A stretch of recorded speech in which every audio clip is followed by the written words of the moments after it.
Hace una noche realmente hermosa en mitad del Atlántico.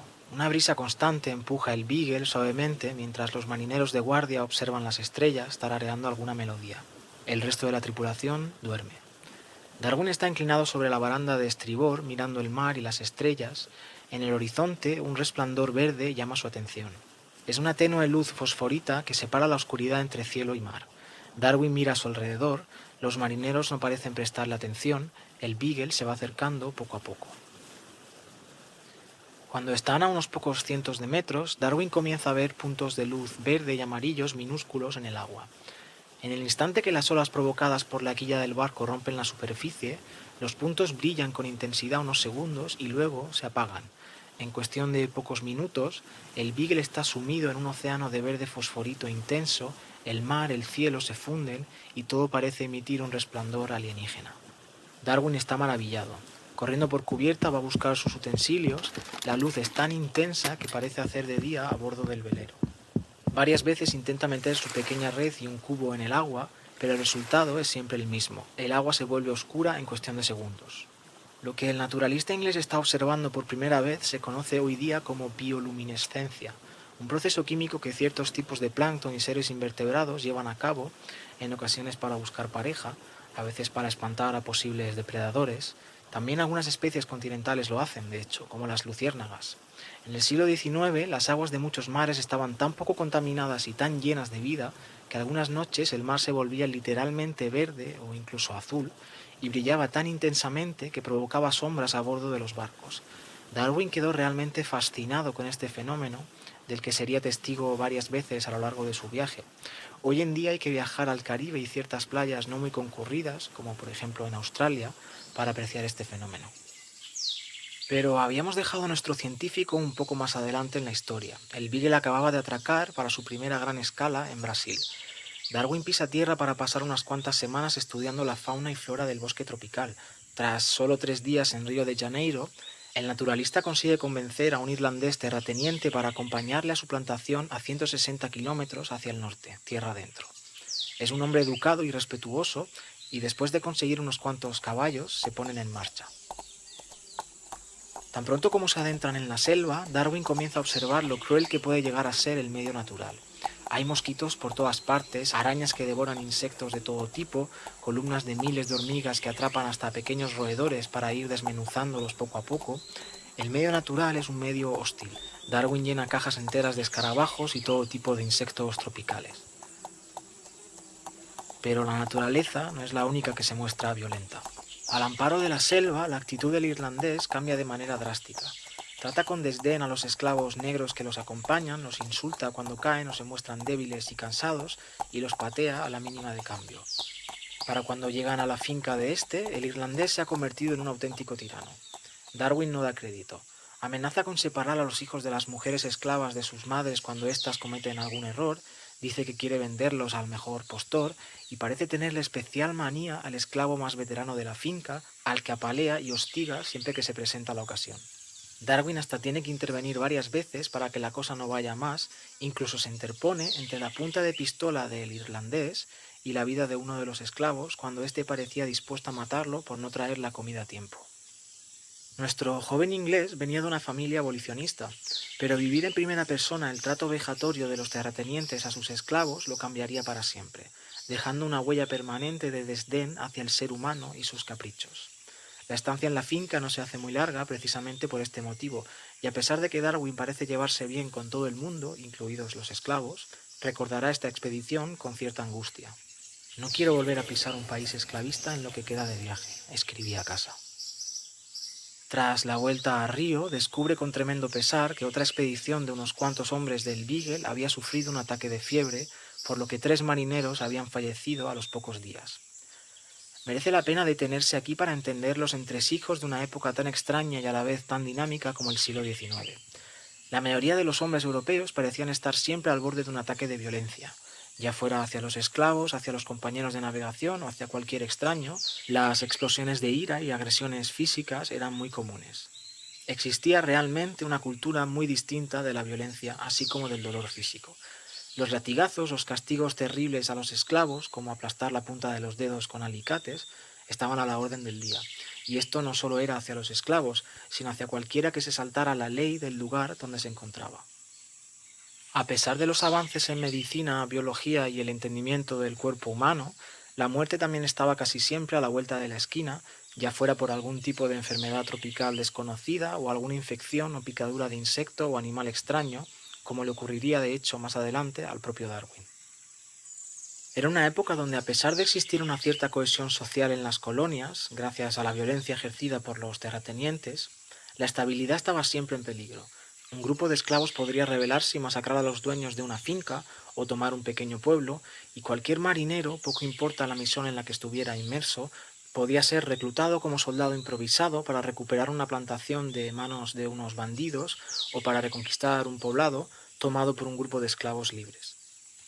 Darwin llevaba siempre consigo una pistola, pero le aterraba llegar a tener que usarla, aunque lo haría si no tenía más remedio, escribía. El propio barco donde viajaban, nuestro querido Beagle, unas semanas más adelante, al entrar en la bahía de Buenos Aires, es recibido con disparos de la Guardia Costera. Fitzroy, como buen hombre de guerra, no se tomaba algo así a la ligera, envía 2 botes a tierra para pedir explicaciones, y se les informa de que no pueden desembarcar por miedo a otra epidemia de cólera. Para evitar más altercados, deciden seguir hasta Montevideo, donde Fitzroy por fin puede atracar el Beagle, y se le anuncia que el pobre desdichado que mandó dispararles en Buenos Aires ha sido arrestado y castigado a latigazos. Por supuesto, toda esta violencia, toda esta inestabilidad era provocada por los colonos. Las guerras entre tribus indígenas nada tenían que ver con la escala y los métodos que importaron los europeos. En Montevideo, un ministro uruguayo pide a los hombres del Beagle que ayuden a acabar con una reciente rebelión de esclavos, a lo que Fitzroy contesta que por supuesto que lo hará, y así Darwin una mañana se encuentra caminando con el resto de marineros, una mano en la pistola y la otra en su martillo geológico, dispuestos a matar a los rebeldes. Al llegar al epicentro de la revuelta, los esclavos habían desaparecido. Esta era la dinámica de una época marcada por la conquista a la fuerza del resto del planeta. El Beagle prosigue su viaje hacia el sur por la costa argentina, hacia las Tierras de Fuego, y tras su breve parada en Montevideo deciden hacer escala en Punta Blanca. Es un terreno arcilloso cerca de la costa. Darwin descubre con asombro los huesos disecados de animales de proporciones enormes. Junto con su ayudante Covington, un joven silencioso y algo huraño, comienzan a desenterrar lo que serían los huesos de una decena de especies de la megafauna. Charles está realmente ensimismado. En 1832 poco o nada se sabía de la paleontología de Sudamérica, por lo que Darwin estaba haciéndose con huesos y esqueletos únicos nunca antes vistos. Mientras Darwin surcaba los mares a bordo del Beagle descubriendo un mundo lejano y desconocido, en su Inglaterra natal, en las costas de Dorset, una mujer llevaba años recolectando y estudiando fósiles jurásicos.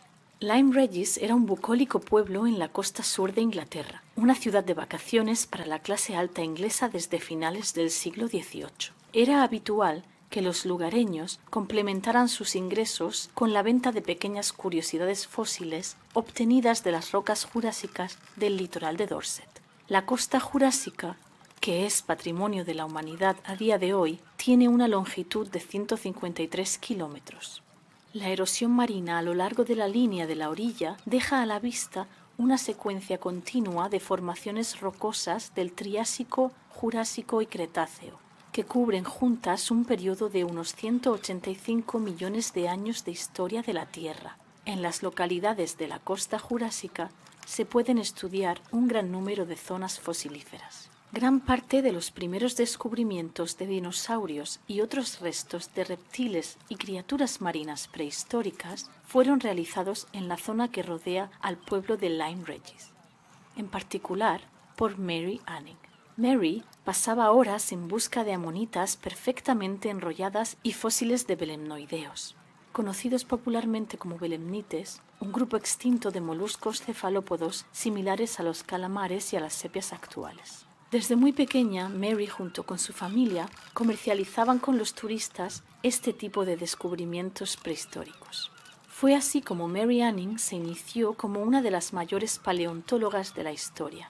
Aunque su nombre no se escuche en las clases de ciencia de hoy en día, como el de otros científicos como Darwin, Mary Anning fue posiblemente la buscadora de fósiles más prolífica e importante de la historia. Al contrario que la mayoría de vecinos de Lyme Regis, que vendían fósiles a los turistas sin ir más allá, Mary se interesó desde muy joven por estudiarlos e intentar comprender de dónde venían y qué eran exactamente estos fósiles prehistóricos que tanto fascinaban a turistas y locales. Demasiado pobre para ir al colegio, Mary aprendió a leer, escribir y dibujar por sí sola. Sus descubrimientos incluyeron el primer esqueleto de ictiosaurio correctamente identificado, los dos primeros esqueletos de plesiosaurio casi completos, el primer esqueleto del reptil volador pterosaurio localizado fuera de Alemania e innumerables fósiles de peces y otros reptiles extintos. Mary tenía un perro llamado Trey,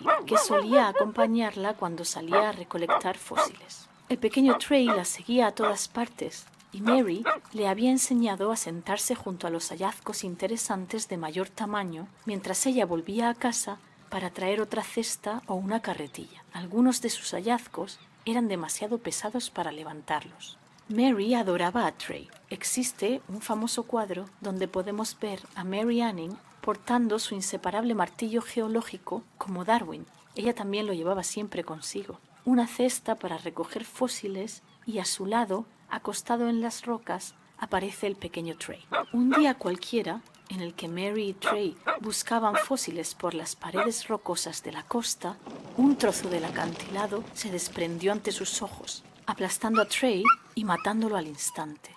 Mary lamentó muchísimo la muerte de su compañero de aventuras y además contó más tarde que sintió que ella misma había escapado a la muerte por solo unos milímetros. Las observaciones de Mary fueron fundamentales para descubrir que los coprolitos, conocidos entonces como piedras bezoares, eran heces fosilizadas. También descubrió que los fósiles de belemnites contenían sacos de tinta fosilizados como los de los cefalópodos modernos. A veces, Mary llegó a utilizar esa tinta fosilizada para dibujar sus bocetos de dinosaurios. Pero la brillante Mary tenía dos obstáculos que le impedirían ingresar en la comunidad científica de la época y convertirse en una científica de renombre: su sexo y su clase. Al contrario que Charles Darwin, Mary Anning era mujer y de familia humilde. Las puertas que se abrían de par en par para Charles se cerraban una y otra vez en las narices de Mary.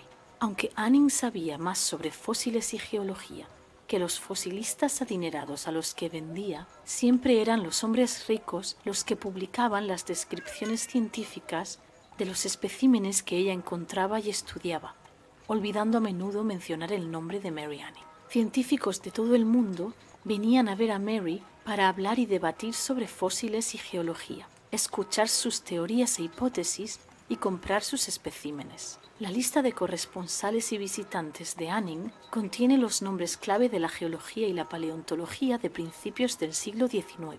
Charles Lyell, el mentor de Darwin, entre otros, se beneficiaron de su material y de sus propias interpretaciones de lo que indicaban. La propia Mary Anning era considerada una curiosidad. La opinión contemporánea, es decir, la de los hombres científicos de la época, sugería que su formidable intelecto y su diligente búsqueda de pruebas científicas eran el resultado de haber sido golpeada por un rayo cuando era niña. Porque claro, no podía ser que Mary simplemente fuese un talento por sí misma. Al fin y al cabo era una mujer. Se era tan lista porque casi la parte un rayo. Varios de estos hombres se beneficiaron de sus conocimientos, plagiaron su trabajo y ganaron dinero con los descubrimientos de Mary sin darle crédito alguno. Llegaron incluso a añadir en sus presentaciones y publicaciones bocetos de las criaturas extintas dibujados por Mary, pasándolos por suyos propios o simplemente sin mencionar a la autora. Anna Pinney, una joven que a veces acompañaba a Anning mientras recolectaba, escribió: Mary dice que el mundo la ha usado. Estos hombres científicos le han exprimido el cerebro y han hecho un gran negocio publicando trabajos de los cuales ella proporcionó el contenido, mientras que no obtuvo ninguna de las ventajas. Los descubrimientos de Mary Anning se convirtieron en pruebas clave de la extinción. A principios del siglo XIX, muchos científicos seguían creyendo que, al igual que no aparecerían nuevas especies, las existentes no se extinguían, en parte porque consideraban que la extinción implicaría que la creación de Dios había sido imperfecta. Cualquier rareza encontrada se explicaba como perteneciente a animales que aún vivían en alguna región inexplorada de la Tierra. La naturaleza extraña de los fósiles encontrados por Anning, algunos como el plesiosaurio, tan distintos de cualquier criatura viva conocida, asestó un golpe importante a esta idea. Los ictosaurios, plesiosaurios y pterosaurios que encontró, junto con los primeros fósiles de dinosaurios que descubrieron Gideon Mantell y William Buckland, demostraron que en épocas pasadas la Tierra estaba habitada por criaturas totalmente distintas a las actuales, y proporcionaron un importante apoyo a otra controvertida sugerencia de Cuvier, que había existido una era de los reptiles, en la que los reptiles y no los mamíferos habían sido la forma de vida animal dominante. Esta frase se hizo popular tras la publicación en 1831 de un artículo de Mantell titulado La era de los reptiles, que resumían las pruebas de que había existido una larga era geológica en la que los reptiles gigantes habitaban la tierra, el aire y el mar.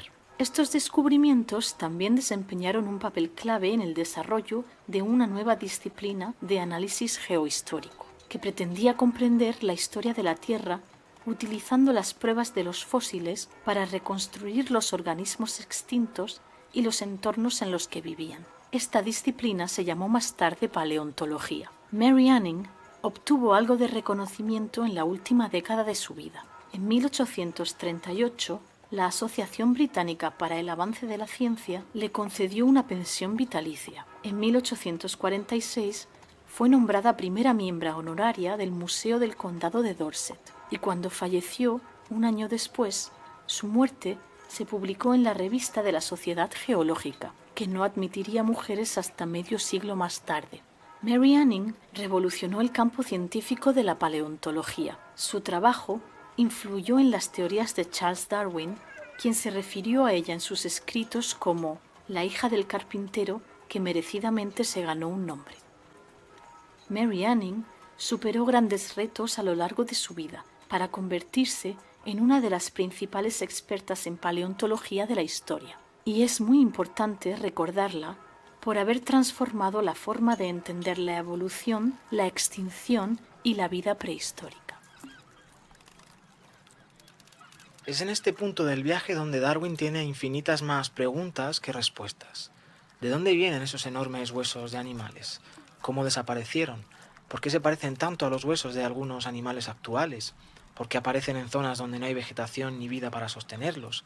Y quizás lo más importante, ¿dónde encajaban todas estas piezas en el diluvio, en los relatos de la Biblia? Darwin comienza a atar hilos poco a poco. Estos animales existieron hace mucho, desaparecieron y las condiciones del mundo que habitaron también cambiaron. Nada de todo esto, por supuesto, aparece en el libro sagrado. Cuanto más viajaban hacia el sur, en sus escalas, más fósiles encontraba. A veces en la esquina de un huerto, a veces como curiosidad en una posada, incluso encuentra en una ocasión una calavera de un toxodón que unos chavales estaban apedreando y la compra por unos peniques para añadirla a su colección. Fue por esta época donde, mientras llenaba la cubierta del Beagle con sus huesos y animales disecados, comenzó a discutir a menudo con Fitzroy sobre el diluvio y los problemas del relato bíblico frente a lo que estaba descubriendo. Pero a Darwin le faltaban muchas pruebas, seguía muy confuso e inseguro con sus argumentos, así que ambos estudiaban en el camarote la Biblia del capitán y un libro de geología del naturalista buscando respuestas.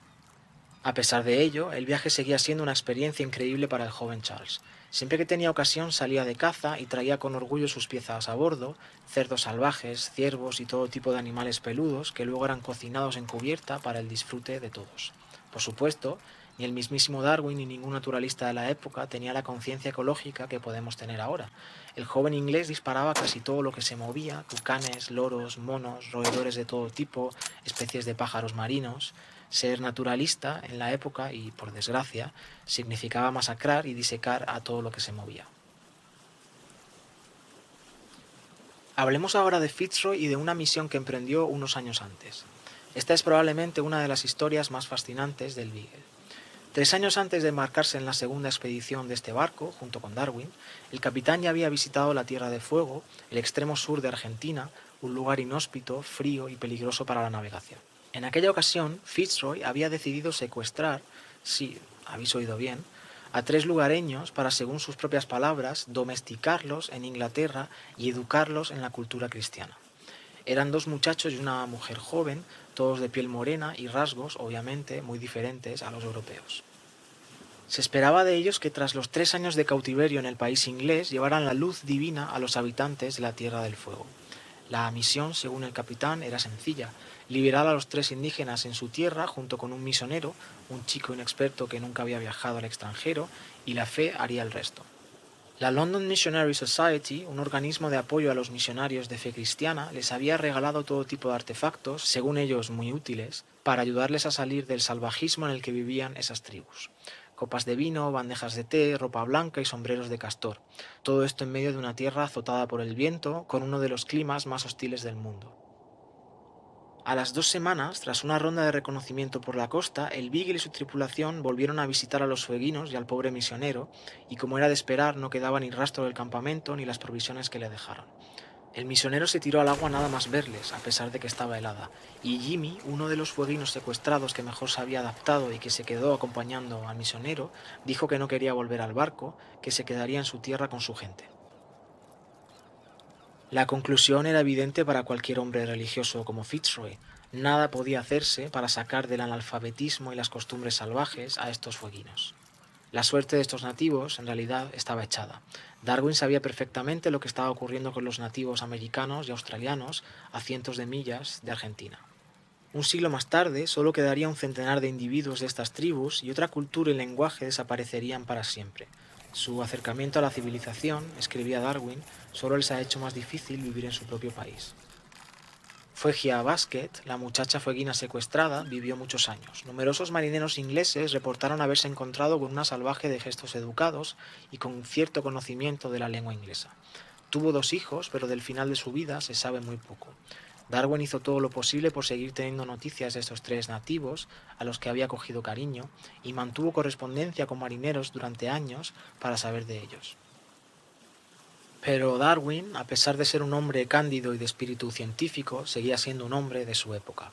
Sus diarios están llenos de críticas a los nativos por sus raras costumbres, como raparse las cejas con conchas afiladas, pintarse de blanco con excrementos de aves marinas y en general llevar un estilo de vida, según él, lleno de frío, incomodidades y falto de sentido.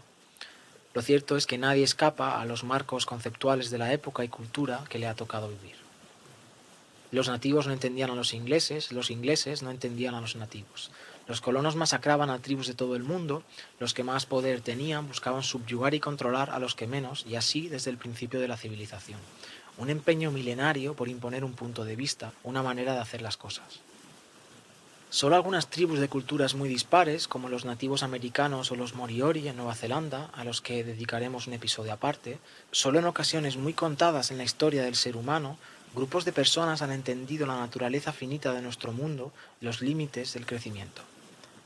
Civilizaciones enteras han colapsado por diferentes motivos, mientras que tribus y poblaciones humanas adaptadas y resilientes, humildes y sin grandes aspiraciones, han sido masacradas por otras que querían abarcar más, llegar más lejos, para luego colapsar ellas mismas. Es verdad, no sabemos qué habría pasado con estas tribus si el hombre blanco no hubiera acabado con ellas. Puede que se hubieran expandido y buscado controlar a otras, entrado en guerras y provocado genocidios. Puede que si damos suficiente tiempo a nuestra especie, ésta siempre caiga en los mismos patrones, las mismas malditas acciones. Pero hay algo que invita a una reflexión un poquito más profunda. Las culturas que se expanden son las que acaban con las que se quedan quietas. El mensaje de aquella gente que vivía sin muchas pretensiones, sin grandes conquistas y en relativa paz consigo mismo y con su entorno, se ha perdido. Lo hemos literalmente borrado del mapa. Por este motivo, inconscientemente, vivimos en una civilización global del progreso, de ir hacia adelante, de no parar nunca, y todas las alternativas a esto, desde hace siglos, han sido eliminadas. Por eso nos cuesta tanto entender otra cosa que no sea el crecimiento. Ese es el marco cultural en el que nacemos, la misma razón por la que los colonos no entendían nunca o casi nunca a los nativos. Ahora, muy lentamente y obligados por las múltiples crisis que se ceban con nuestra civilización, empezamos a entender no solo los límites del crecimiento, de la expansión, de la conquista, sino los límites de nuestra cultura, de nuestro marco y visión del mundo. No se trata, por supuesto, de idealizar la vida de las tribus, ni de tirar por la borda ciertos avances de los últimos 2 o 3 siglos. Se trata de reflexionar sobre el mensaje enterrado bajo los huesos de incontables genocidios. El mensaje de algunos pueblos, algunas culturas, que invitaban a ver el mundo de otra manera, a relacionarse con los demás y con el medio natural desde otro punto de vista, y hacernos preguntas importantes, preguntas que nos empeñamos en poner de lado, pero que están por debajo de todas nuestras acciones. ¿Cuál es el sentido más básico de lo que hacemos? Cuando hayamos conquistado, construido, aplanado y modificado hasta el último rincón del planeta, ¿qué haremos entonces? Cuando no exista otra cultura que la cultura global, el capitalismo, neoliberalismo, llámalo como quieras, ¿a qué dedicaremos nuestro tiempo? ¿Seguiremos andando hacia adelante sin preguntarnos qué y cómo dejamos todo lo que tenemos detrás? Mientras tanto, Darwin tenía muy claro a qué dedicar el suyo, y con cada milla que avanzaba el Beagle más claro lo tenía: entender el mundo natural y sus habitantes. Hasta aquí el episodio de hoy. Volvemos a dar las gracias a la comunidad de Freesound y a Alba López por sus intervenciones y nos vemos en el próximo episodio.